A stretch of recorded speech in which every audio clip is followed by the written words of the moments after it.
Now, my dear friends, we begin with the chemical properties of these elements. तो पहला जो property है जब हम शुरू करते हैं under the umbrella of chemical properties, and that is we talk about oxidation state. दोस्तों जब हम oxidation state की बात करते हैं is basically nothing but in simple words a charge shown by an element. और जब हम चार्ज की बात करते हैं it involves two things. First is the sign whether positive or negative, and the second is the numerical value which shows about the number of electrons which are being lost or gained. अब ये जो oxidation state है, it in turn depends upon the electronic configuration, the condensed electronic configuration. So what we have to say is, first of all we talk about group 16. The condensed electronic configuration for group 16 is NH2 and NP4. तो उनको दो electrons की जरूरत है for a complete octet. बराबर है? तो क्या होगा?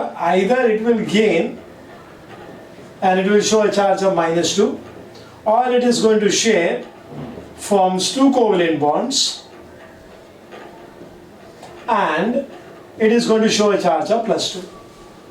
ठीक है, ये दो पॉसिबिलिटी है उसके पास, या तो वो गेन करेगा इलेक्ट्रॉन या तो वो शेयर करेगा. ओके, तो गेन करेगा तो -2 चार्ज आएगा, आयनिक बॉन्ड फॉर्मेशन. शेयर करेंगे तो कोवेलेंट बॉन्डिंग हो जाएगा, and therefore we show a charge of +2. Now जहाँ तक ऑक्सीजन का सवाल है, oxygen generally is going to show oxidation state of -2. This is common oxidation state. अब उसके अलावा भी it will show -1 oxidation state कभी generally in case of peroxides. आपको एग्जांपल देता है H2O2.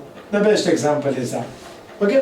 अगर वो OF2 के साथ कंबाइन हुआ तो +2 ऑक्सीडेशन स्टेट दिखाता है ऑक्सीजन डाइफ्लोराइड के साथ. Okay? So it is going to show a charge of +2.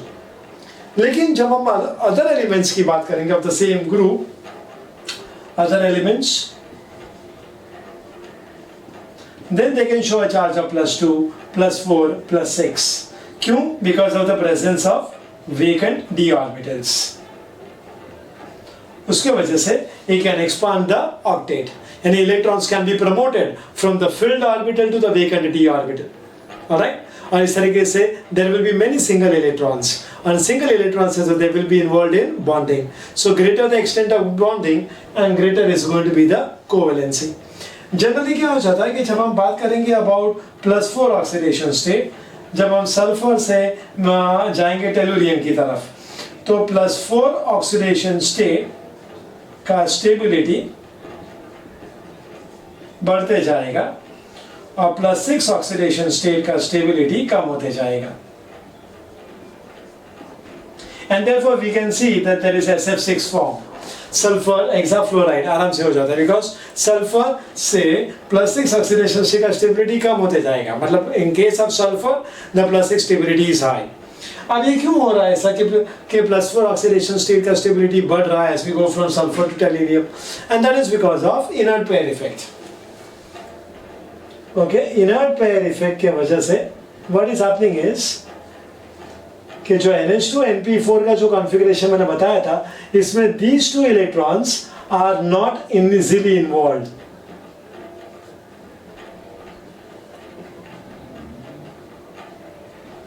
Okay, because of the size reduction.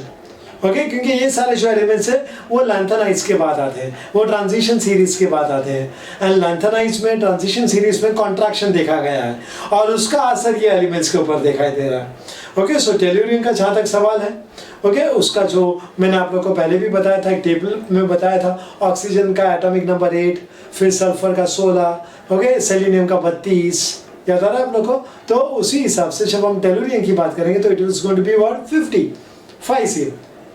तो that is the reason that what will happen is कि उसका जो एटॉमिक नंबर है 50, तो उसकी वजह से it is coming after the transition series, और उसी वजह से we say that yes there is a problem. Okay, because of the contraction in the transition series, there is a contraction which is being observed over here as well, and therefore we can say that yes, these two electrons are not easily involved, the 4 electrons are being easily involved in bonding. Okay, so this is what it is. So tellurium atomic number, वापस से बोलता हूँ, oxygen का atomic number 8 add करो तो 16 होगा, तो sulphur फिर 18 ऐड करो तो 34 होगा. Okay, it's not 32, it is 34, वो सेलेनियम का, फिर 18 और ऐड करो तो 52 होगा, और 52 इज एटॉमिक नंबर ऑफ टेलोनियम। तो इनर्ट पेयर इफेक्ट की वजह से क्या होता है, ये दो इलेक्ट्रॉन्स अगर आसानी से हिस्सा नहीं लेंगे बॉन्डिंग में, तो फिर कौन से इलेक्ट्रॉन्स आसानी से हिस्सा लेंगे, 4 electrons of p orbital, and therefore we say the oxidation state of +4 is more stable towards the lower side. ठीक है? Normally जब हम लोग बात करेंगे about +4 and +6, they are not going to be formed by gaining of electrons or loss of electrons. They are only being formed by sharing of electrons, and therefore they are covalent in nature. Okay? ये था दोस्तों अभी group 16 के बारे में। अभी हम बात करते हैं about ग्रुप 17. Group 17 का condensed electronic configuration is NH2 and NP5. Okay, so therefore it requires one electron. Okay, one electron वो gain करेगा.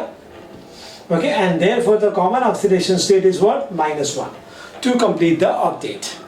अब जहाँ तक फ्लोरीन का सवाल है, fluorine always shows a oxidation state of -1. Okay, उसके reasons बताता हूँ. Number 1, उसका electronegativity is highest, not only in the group, in the entire periodic table. उसका atomic size is the smallest, alright, and then there is an absence of d orbital, vacant d orbital. Okay, ये सब reasons है. Whereas the other elements जैसे कि chlorine हुआ, bromine हुआ, iodine हुआ, okay, they can show oxidation states like -1 के अलावा +1, +3, +5, +7 ऐसे ऑक्सीडेशन स्टेट वो दिखा सकते हैं. Okay, also chlorine can form oxides like ClO2. Okay, यहाँ पे ऑक्साइड है तो ऑक्सीजन का चार्ज हमेशा -2 रहेगा, तो क्लोरीन का चार्ज है +4. Okay, it can give you chlorine dioxide also, तो क्लोरीन का चार्ज है +6. तो जब वो ऑक्साइड्स के साथ कंबाइन होगा तो charges can be shown as +4 as well as +6. लेकिन मैंने आपको जैसे बोला कि फ्लोरीन के बारे में कि fluorine always shows an oxidation state of what -1. Okay, whenever it is going to combine with any elements in the periodic table, क्योंकि reason, the most important reason is highest electronegativity in the entire periodic table. Alright, तो this is all about the oxidation state which we talk about with respect to elements of group number 16 as well as 17. I hope you have understood this. Now my dear friends, with respect to the oxidation state, we talk about group 18 elements. Now oxidation state group 18, you know very well the condensed electronic configuration is NH2 and NP6. So they have no tendency to accept or lose electrons. Okay, और इसीलिए इसको हम लोग क्या बोलते हैं, therefore they are zero valent. Okay, ऐसा बोलते हैं हम लोग. लेकिन जहाँ तक xenon का सवाल है, okay, xenon का atomic size is very large. Okay, actually हम लोग बोल सकते हैं it is the largest क्योंकि radon is radioactive, so we don't consider that much. Okay, तो xenon का atomic size is largest. उसका जो ionization enthalpy है, that is going to be very less. उसके पास है vacant d orbitals. तो इसके vacant d orbitals होने की वजह से जैसे मैंने आपको बताया ये सारे इलेक्ट्रॉन्स paired है. Okay, so that paired electrons can be promoted into the vacant d orbitals. और वो single electrons हो जाएंगे, and therefore they are in a position to form bonds with other elements. Okay, and therefore it can show oxidation states such as XeF2 की अगर हम लोग बात करें तो it shows an oxidation state of +2. Okay, XeF4 की अगर हम लोग बात करें so it shows an oxidation state of +4. XeF6 की अगर हम बात करें तो it shows an oxidation state of +6. Okay, it also combines with oxygen, so it gives you oxides, so यहाँ पे +6 होगा. It also combines with oxygen as well as fluorine together, so xenon oxy tetrafluoride बोला जाता है. यहाँ पर भी उसका चार्ज होगा +6 क्योंकि फ्लोरीन का चार्ज अभी मैंने बताया it is -1, so -1 into 4 is -4. Oxygen का charge is -2, so it becomes -6, so xenon is +6. तो इस तरीके से देखो आप, xenon is going to combine with the most electronegative elements of the periodic table, that is oxygen and fluorine, and it can show these charges.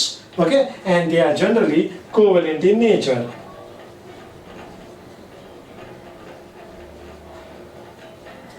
Okay तो ये xenon के बारे में हम ऐसा बोल सकते हैं कि xenon compounds are going to be isolated, they are going to be prepared, okay, they are going to be existing, their properties can be studied, their structures can be studied, okay, and only because ये reason जैसे मैंने आपको बताया, atomic size is more, the ionization enthalpy is less, there is a presence of vacant d orbitals. Okay, so this is all about, my dear friends, when we talk about the first chemical property, and that is oxidation state of elements belonging to group 16, 17 as well as 18. I hope you have understood up to this. Now my dear friends, after the first chemical property that we have discussed, okay, now we go into the second chemical property, and that is with respect to what? Reaction with hydrogen. Okay, we have already discussed with the oxidation state. Now we'll go into reaction with hydrogen. So reactivity with respect to hydrogen. Now what happens is, first we start with group 16. Group 16 elements, they are going to react with hydrogen. Okay, I'll show you like this so you understand this very well. They combine with the elements of hydrogen and they are going to form compounds which are of this particular format, H2E. What does this E mean? E का मतलब होता है दोस्तों oxygen, sulphur, selenium, tellurium, polonium, ऐसा. यानी इसका मतलब H2O मिलेगा, H2S मिलेगा, H2Se, H2Te, H2PO ऐसा मिलेगा. ओके, अब जहाँ तक वाटर का सवाल है, H2O, आपको पता है उसका प्रॉपर्टी क्या है? It is going to be colorless and it is going to be odorless. It's going to be non-toxic. हानिकारक नहीं है, लिक्विड है वो. ओके, कलरलेस है, ओडरलेस है, नॉन टॉक्सिक, लिक्विड. लेकिन जब हम इनकी बारे में बात करते हैं तो कलरलेस जरूर है वो, लेकिन it has a very bad odour, बहुत गंदा स्मेल आता है उनका. Okay, and it is going to be poisonous and they are going to be in the form of gases. ये मैंने क्या बोला था? Liquid. Okay, but this are going to be in the form of gases. Next thing is, आप याद रखिएगा कि इसे हम लोग हाइड्राइड्स बोलते हैं. तो hydrides of group 16 are weakly acidic. Okay, they are not very strongly acidic, they are what? Weakly acidic.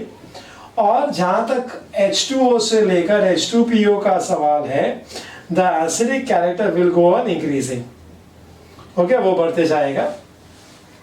जहाँ तक थर्मल स्टेबिलिटी का सवाल है, H2O से लेकर H2PO, थर्मल स्टेबिलिटी इंक्रीजेस. क्यों ऐसा इंक्रीज होगा? क्योंकि because the bond dissociation enthalpy will increase. Bond dissociation enthalpy समझते हैं ना आप लोग? That is the energy which is required to break the bond. वो बढ़ते जाएगा इस ऑर्डर में. तो इसका मतलब क्या हो जाता है कि यहाँ पर H2PO में ओके वो बॉन्ड सबसे ज्यादा स्ट्रांग रहेगा. ओके, क्योंकि जब ज्यादा एनर्जी देना पड़ता है बॉन्ड को तोड़ने के लिए, वो कभी देना पड़ता है when the bond is very strong. Okay, इसलिए हम लोग ये बोलते हैं कि अगर बॉन्ड स्ट्रॉन्ग है तो जो हीट बर्दाश्त करने की जो ताकत है, जो थर्मल स्टेबिलिटी बोला जाता है, वो ज्यादा होगा. ओके, ये बात आप याद रखिएगा. तो ये चीजें याद रखनी है आप लोग को. उसके बाद आपको एक और पॉइंट याद रखना है कि उनका structure of the hydrides of group 16 it's angular, it's not linear. Okay, और sp3 हाइब्रिडाइजेशन होने वाला है. ओके, ये सारे कंपाउंड्स में, और उसमें तो सेंट्रल एटम कौन है? E. ओके, यानी अगर हम लोग H2O की बात करें तो सेंट्रल एटम इज ऑक्सीजन, तो उसका sp3 हाइब्रिडाइजेशन. सिमिलरली H2S की बात करें तो sulphur is going to be the central atom and उसका sp3 हाइब्रिडाइजेशन. तो उसका structure is angular, is bent, it's not linear, not straight line. 180 degree वाला बॉन्ड एंगल नहीं होगा. ओके, उनका बॉन्ड एंगल इज लेस. इसका H2O में 104 है, फिर और कम होते जाता है फिर. Okay, bond angle okay it becomes 92, 91, 90, ऐसा उनका बॉन्ड एंगल है. इसलिए हम लोग उसको बोलते हैं एंगुलर. और हाइब्रिडाइजेशन याद रखिएगा sp3 हाइब्रिडाइजेशन है, लेकिन वहां पर लोन पेयर ऑफ इलेक्ट्रॉन्स है, वो भूलना मत. और वो लोन पेयर ऑफ इलेक्ट्रॉन्स होने की वजह से उनका बॉन्ड एंगल में डिफरेंस आता है. Okay, so this is the main points when we talk about hydrides of group 16. Hydrogen का combination with an element of group 16 we call it as hydrides. Okay, next one is कि group 16 का electronegativity hydrogen से ज्यादा होने की वजह से वो एलिमेंट हमने बाद में लिखा है और हाइड्रोजन पहले लिखा है. जनरली ऐसा रूल फॉलो करते हैं, एक्सेप्शनल केसेस जरूर है दोस्तों, लेकिन the general rule is what, the more electronegative element is written later, the less electronegative element is written before. तो इस तरीके से हम लोग ने ऐसा लिखा है H2E, and these are the important points that you need to remember, and I hope you have understood this very well. Now once you have understood the reactivity of hydrogen with respect to group 16, अब हम बात करेंगे about group 17. So now in group 17 elements reacts with hydrogen and it gives you HX, जहाँ पर X is nothing but F, Cl, Br and I. Okay, ऐसे elements हैं। अभी पहले नजर डालेंगे बॉन्ड डिसोसिएशन एंथैल्पी के ऊपर। तो HF is greater than HCl, greater than HBr, greater than HI। Okay, यानी इन केस ऑफ HF अगर मुझे बॉन्ड ब्रेक करना है सो ऑब्वियसली बहुत ज़्यादा एनर्जी लगेगा। उसका रीजन भी बता देता हूँ, हाइड्रोजन बॉन्डिंग होता है यहाँ पर, and fluorine is the most electronegative element, hydrogen bonding is very strong, तो उसको तोड़ने के लिए ज्यादा एनर्जी देना पड़ेगा। So bond dissociation enthalpy is going to be highest in case of HF, यानी bond is going to be what, strong. अगर बॉन्ड स्ट्रॉन्ग है दोस्तों तो कॉमन सेंस से हीट बर्दाश्त करने की जो ताकत है वो भी ज्यादा होगी, और इस हीट बर्दाश्त करने की ताकत को दोस्तों हम अंग्रेजी में बोलते हैं thermal stability, and therefore we say the order of thermal stability will be the similar as bond dissociation enthalpy is concerned, and HF will be greater than HCl, greater than HBr and greater than HI. Okay, अभी हम बात करेंगे about the order of the acidic character. दोस्तों acidic character is all about tendency to lose H+.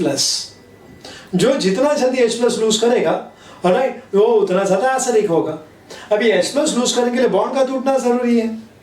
Okay, और वही bond जल्दी टूटेगा जहां पर bond is going to be weak. तो अगर आप देखो यहाँ पे कि बॉन्ड वीक कहां पर है, HI में, क्योंकि उसका bond dissociation enthalpy is very less. Okay, तो थोड़ा सा एनर्जी देंगे तो वो बॉन्ड टूट जाएगा, तो बॉन्ड एनर्जी यहाँ पे सबसे कम होने की वजह से ये बॉन्ड जल्दी टूटेगा तो जल्दी से H+ देगा, और जल्दी से H+ दिया तो ये ज्यादा एसिडिक है, तो इसलिए द ऑर्डर इज ऑपोजिट, यानी HF is the weakest acid and HI is going to be the strongest acid. Okay, so this is what you need to remember with respect to bond dissociation enthalpy, thermal stability and acidic character. Don't try to buy out all these things. ये सारे concepts को समझने की कोशिश कीजिएगा। Okay, कि bond strength का relation thermal stability के साथ कैसा है, फिर उसके एसिडिक कैरेक्टर के साथ हम लोग उसको कैसे रिलेट कर सकते हैं। So accordingly you will understand everything. Okay, ज्यादा से ज्यादा आपको क्या याद रखने का है कि बॉन्ड डिसोसिएशन एंथैल्पी वाला ऑर्डर याद रखो। ओके, उसमें हाइड्रोजन बॉन्डिंग याद रखने का कि जब भी हाइड्रोजन बॉन्ड बना रहा है with the most electronegative element तो उस हाइड्रोजन बॉन्डिंग कहा जाता है, और जितना ज्यादा इलेक्ट्रोनेगेटिविटी होगा वो एलिमेंट का उतना उसका हाइड्रोजन बॉन्डिंग का स्ट्रेंथ ज्यादा होगा। ओके, तो ऐसे आप छोटे छोटे ट्रिक्स याद रखोगे तो all these things becomes very easy for you. No need to remember all these things, by heart करने की जरूरत नहीं है, you need to understand this things. Alright, और इसी तरीके से केमिस्ट्री की पढ़ाई कीजिएगा आप। नाउ गोइंग फॉर ग्रुप 17 हो चुका है, अभी ग्रुप 18 की बात करें। Now when you talk about group 18 elements, they are inert to hydrogen. Okay, ये रिएक्ट नहीं करता हाइड्रोजन के साथ, और उसका रीजन भी मालूम है, because it has got a stable octet. Okay, it does not react with hydrogen, so obviously वो हाइड्राइजर ऐसा कुछ बनाएगा ही नहीं। Okay, so it's as simple as that. Okay, so hydrogen doesn't combine with helium or neon or argon, no combination at all. Okay, so therefore no discussion as well. Only thing you have to remember that because of the stable octet and therefore it is inert to hydrogen. So I guess ये आपको chemical property, reactivity towards hydrogen समझ में आ गया होगा, especially with respect to group 16 as well as group 17. Group 18 में तो reactivity है ही नहीं. Alright, so I guess this is very clear to all of you. Now my dear friends, एक बार हमने हाइड्रोजन के साथ का रिएक्टिविटी देख लिया, अभी हम देखेंगे ऑक्सीजन के साथ। So reactivity with oxygen.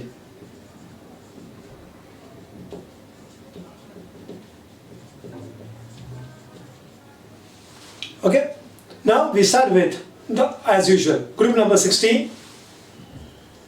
अब ग्रुप 16 में जब ऑक्सीजन रिएक्ट होता है तो दो तरीके का कंपाउंड्स बनता है, एक है EO2 and the other one is EO3.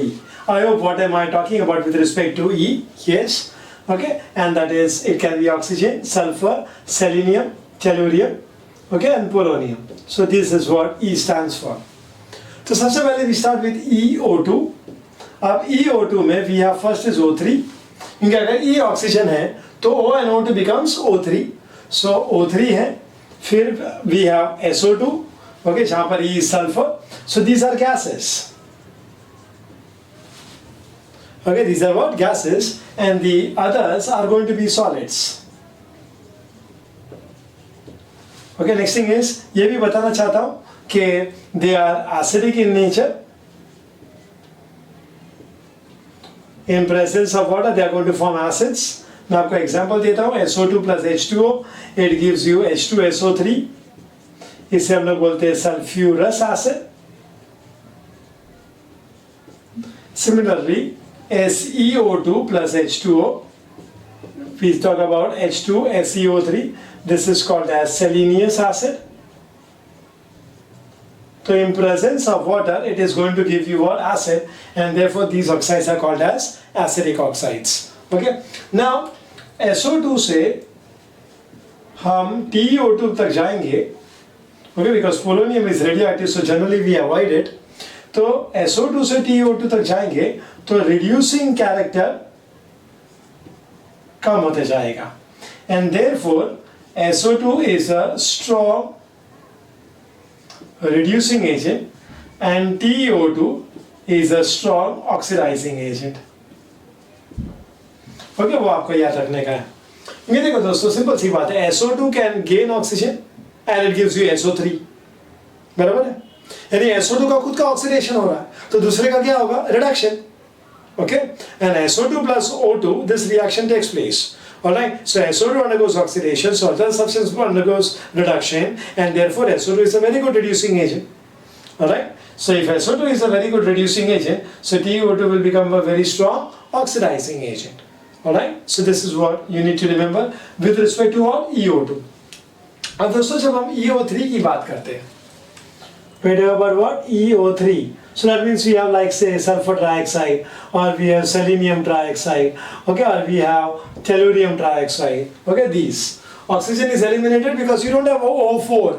Okay, polonium also जैसे मैंने बोला radioactive है, so let us not consider too much.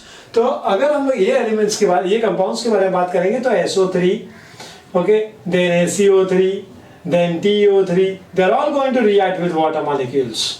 And as a result of which वो H2SO4 देगा, ये देगा H2SeO4 देगा, ये देगा आपको H6TO6 ये देगा. Okay, so it is going to result in the formation of sulfuric acid, selenic acid and telluric acid. ये टाइप के acids देगा, and therefore we say that they are acidic in nature. Okay, just as the EO2 के बारे में हम लोग ने बोला था कि they are going to be acidic in nature, similarly these are also going to be what? Acidic in nature. So this is what we can discuss as far as the reactivity towards oxygen is concerned, and that is also for group 16. I am sure that you have understood this. Reactivity with oxygen यही continue करेंगे अभी किसके लिए? Yes, group 17 के लिए continue करेंगे हम लोग. So when you talk about with respect to group 17, पहले हम लोग बात करेंगे फ्लोरीन के बारे में. Fluorine forms two types, it is OF2 and the other one is O2F2. Okay, ये थर्मली स्टेबल है, this is more thermally stable. Okay, now O2F2 can also behave as a very good fluorinating agent. Fluorinating agent की तरह ये behave होता है. कुछ reaction में बताता हूँ, एंड दैट इज कि जब हम प्लूटोनियम रहते हैं which is there in a nuclear fuel, in presence of O2F2 can be converted into PuF6 and hence it can be removed. तो आपने देखा ये दो पॉसिबिलिटी है. यहाँ पर plutonium is in the zero state, यहाँ पर इट इज +6, सो ऑक्सीडेशन हो रहा है, and at the same time यहाँ पर वो आइसोलेटेड स्टेट में, यहाँ पे फ्लोराइड के स्टेट में, therefore it is a very good fluorinating agent. Okay, तो दो तरीके से काम होता है यहाँ पर, oxidising agent as well as a fluorinating agent. और इस तरीके से न्यूक्लियर फ्यूल में the spent nuclear fuel normally we call it as, okay, जिसमें जो प्लूटोनियम है it is going to be converted in the form of plutonium hexafluoride and hence it is removed. ठीक है, नाउ नेक्स्ट पॉइंट इज, हम जब बात करते हैं क्लोरीन के बारे में, chlorine forms various types and that is Cl2O, okay, next is ClO2, Cl2O6 and Cl2O7. All these are very strong oxidizing agents, okay, and they are explosive as well. ये भी याद रखिएगा आप लोग। ClO2 can behave as a very good bleaching agent. Okay, bleaching agent मतलब removal of stains. Okay, याद रखिए, it's not removal of color, it's removal of stains. और वो कौन से इंडस्ट्री में काम आ सकता है उसका? Paper industry, it can be used in the textile industry. Okay, sometimes what happens is in water also there are some coloring materials which are impurities, so it can be used in water treatment.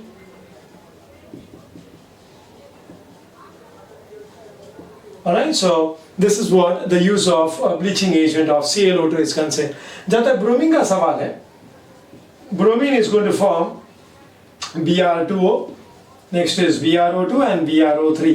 These are the three types of oxides it's forming, and it's also going to be a strong oxidizing agent as we have talked about with respect to chlorine. Next is iodine. Iodine can form I2O4, I2O5 and I2O7. Okay, these type of compounds, okay, and they are going to be sparingly soluble in water. In this case, when you talk about I2O5, it is a good oxidizing agent, okay, and it is used for the estimation of carbon monoxide. Okay, यानी quantitative analysis अगर करना है हमें कि carbon monoxide atmosphere में कितने हद तक मौजूद है, तो that is what we can do by making use of I2O5 and it's, as I said, it's a very good oxidising agent. तो आप देख सकते हो कि whenever you talk about reaction of an element with oxygen, okay, group 17 के elements में ज़्यादा versatility है, okay, because group 17 elements are considered to be quite reactive because it requires only one electron, okay, to complete its stable octet. तो उस हिसाब से you can see the various types of oxides can be formed for these particular elements, okay, and they have got very good commercial importance as well. So I guess the reactivity with respect to oxygen, with respect to elements of group 16 and 17 आपको समझ में आ गया होगा। से कुछ छोटी सी बात मैं आपको inert gases के लिए बता देता हूँ। Inert gases में सिर्फ इतना याद रखिएगा कि they are inert of course and they do not directly react. Okay, ये बात important है, they do not directly react with oxygen. Okay, इधर मैंने क्रॉस मार्क कर दिया तो आपको समझ में आया, डायरेक्ट रिएक्शन विद ऑक्सीजन नहीं होता है। ओके, ये बात याद रखिएगा। Okay, I have a particular compound of a inert gas, और वो भी मैं आपको स्पेसिफाई करना चाहूंगा, जेनॉन। ओके, मैंने ऑलरेडी आपको बताया था इसके बारे में पहले भी कि जेनॉन डू फॉर्म कंपाउंड्स। उसका रीजंस बताया था कि उसका आयनाइजेशन एंथैल्पी इज लेस, उसका size is going to be more, okay, उसका पास वेकेंट डी ऑर्बिटल्स है, इसलिए वो कंपाउंड्स बनाते हैं। ओके, और उसमें XCO3 करके भी एक कंपाउंड था, लेकिन it is not directly form, okay, it is going to be formed indirectly. So that is what you need to remember as far as the reaction of inert gases is concerned with oxygen. Okay, I guess now the concept is very clear. Okay, reactivity towards oxygen with respect to elements of group 16, 17 and 18. Now my dear friends, the next chemical reactivity after oxygen, and that is going towards halogens. So reactivity towards halogens.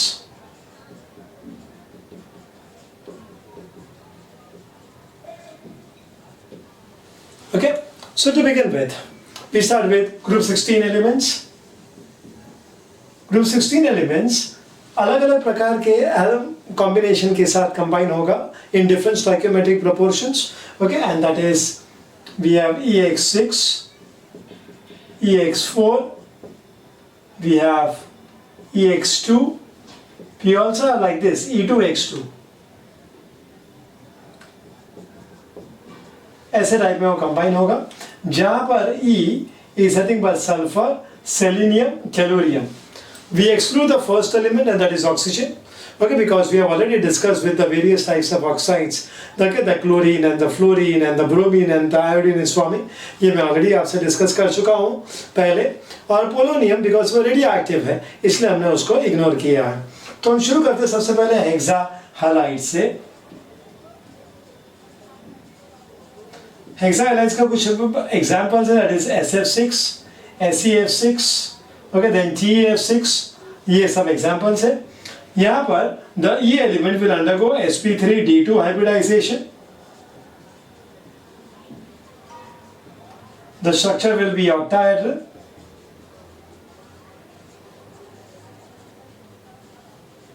So SF6 is highly stable amongst all these. और इसका reason ये है कि the 6 fluoride, okay, are going to be so arranged in the octahedral fashion that the repulsions are minimum, and minimizing the repulsions results in increase in stability. Alright, so that is one of the reasons over here. Next thing is, when you talk about the order of stability,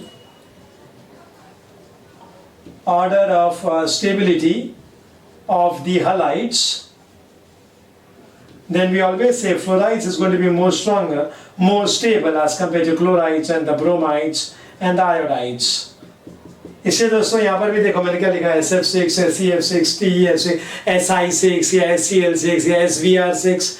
Okay, those are relatively less stable compounds. Okay, fluorine compounds are going to be much more stable. तो ये था about hexahalides. We now go into the next category, and that is we talk about the tetrahalides.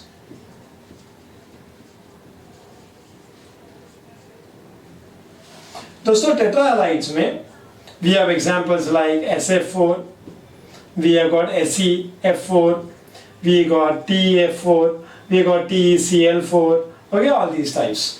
यहाँ पे जो hybridization होगा that will be an sp3d hybridization.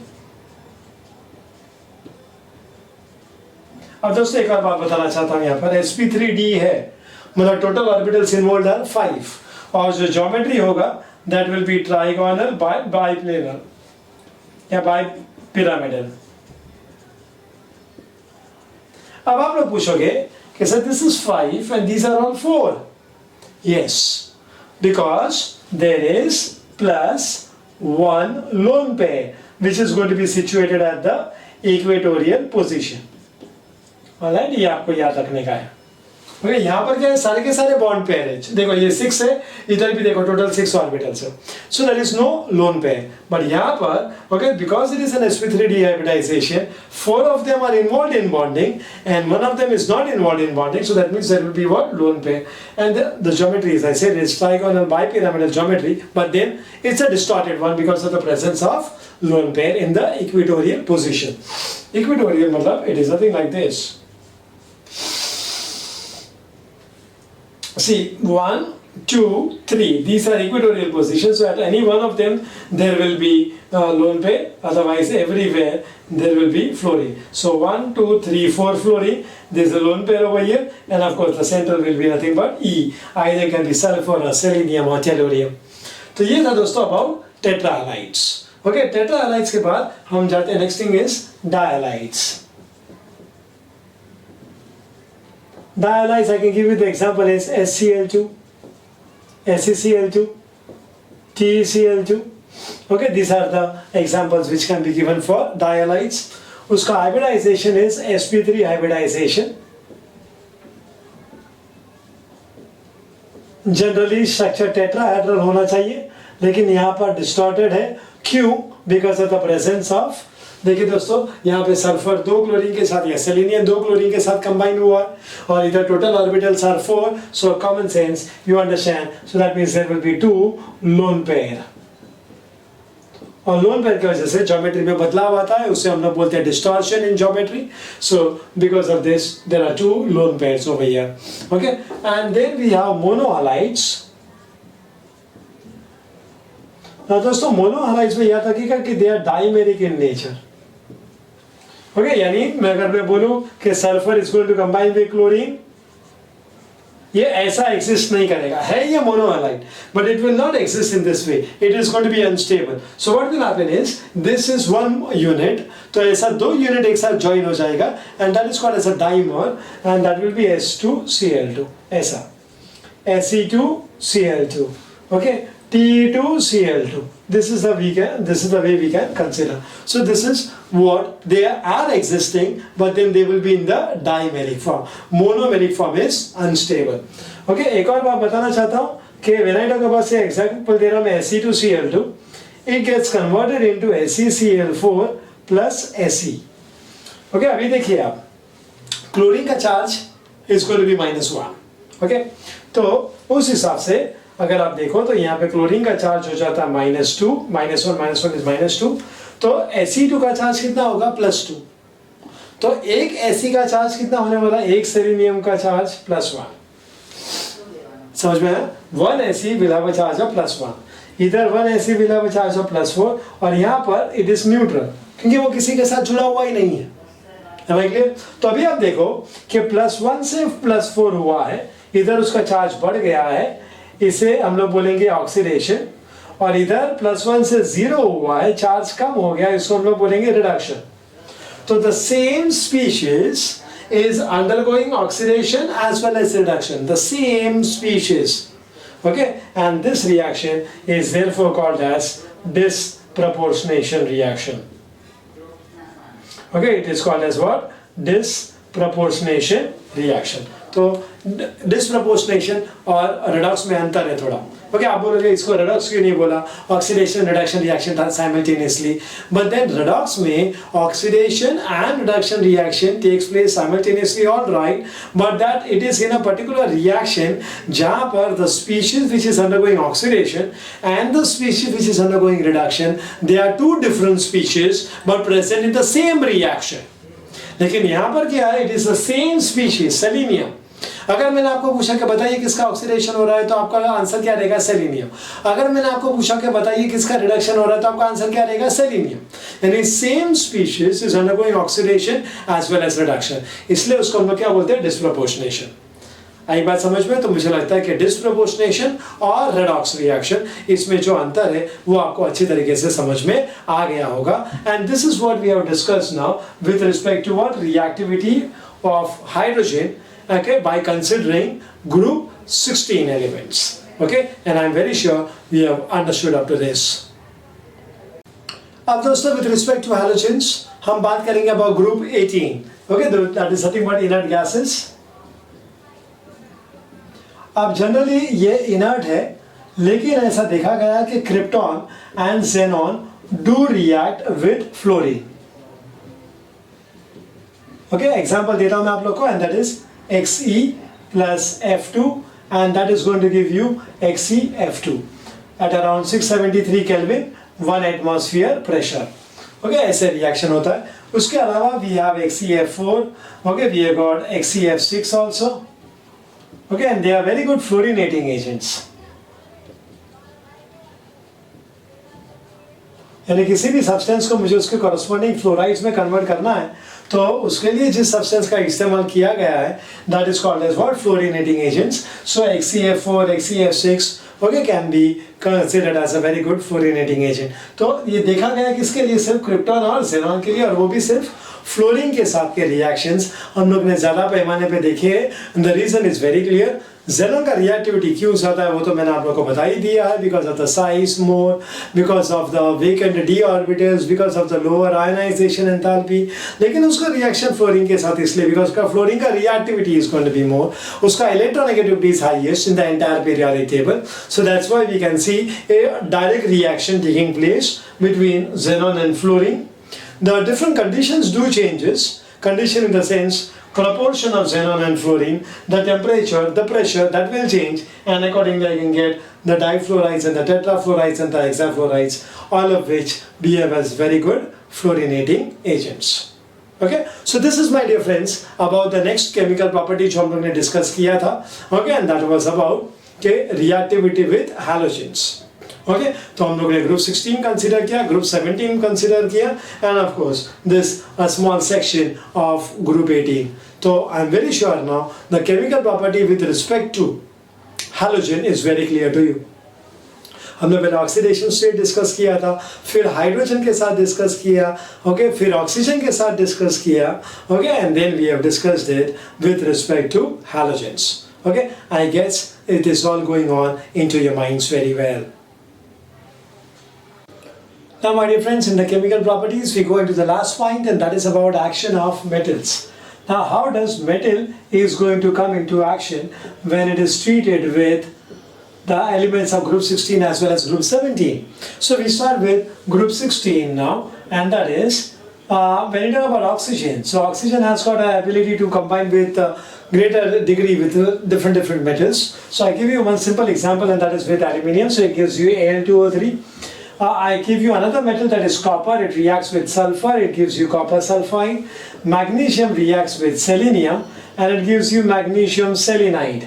Okay, this is called as magnesium selenide. तो दोस्तों ये आप देख सकते हो इस हिसाब से कि ये सारे मेटल्स हैं और ये सारे जो है वो एलिमेंट्स है ऑफ ग्रुप 16, तो ये उसके साथ रिएक्ट हो सकते हैं. Now when we go into the next part, and that is about group 17. Group 17, we can take an example about, say, sodium.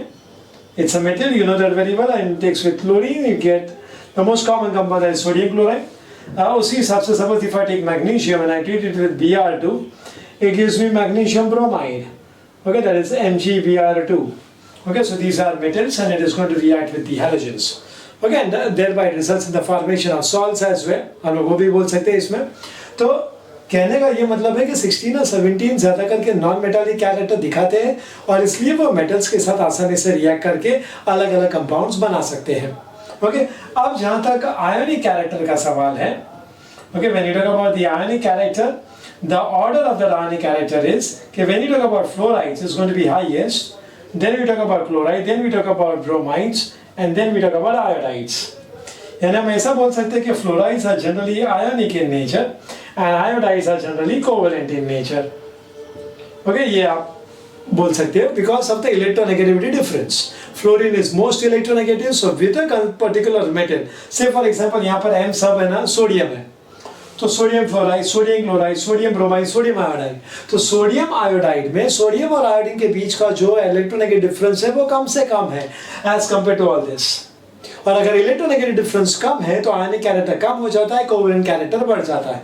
इसलिए हम लोग बोलेंगे iodides are having a greater degree of covalent character and fluorides are having a greater degree of ionic character. अब उसके साथ साथ एक और ऑब्जर्वेशन मैं आपको बताना चाहता हूं, दैट इज कि जब एक मेटल हैलाइड्स की बात होती है और एक मेटल ऐसा है जिसके पास एबिलिटी है to combine with the halide in different oxidation states, तो फिर याद रखिएगा कि जो हायर ऑक्सीडेशन स्टेट वाला है that is more covalent. Okay, यानी I give you an example, PbCl4 and PbCl2, तो PbCl4 इज मोर कोवेलेंट. उसी तरीके से SnCl4 is more covalent than SnCl2. Okay, उसी तरीके से SbCl5 is more covalent than SbCl3. Okay, UF6 is more covalent than UF4. Okay, तो ये आपकी जानकारी के लिए है. So the higher oxidation states, okay, यहाँ पर देखो इसका ऑक्सीडेशन स्टेट +4 है, यहाँ पे +2 है, यहाँ पर भी सेम है +4 +2, यहाँ पर है +5, यहाँ पे +3, यहाँ पे +6 और यहाँ पर +4. So the higher oxidation states are more covalent as compared to the lower oxidation state of the same metal. Okay, so greater the charge, greater is going to be the covalent character. That is what we need to consider. So I hope you have understood up to this part.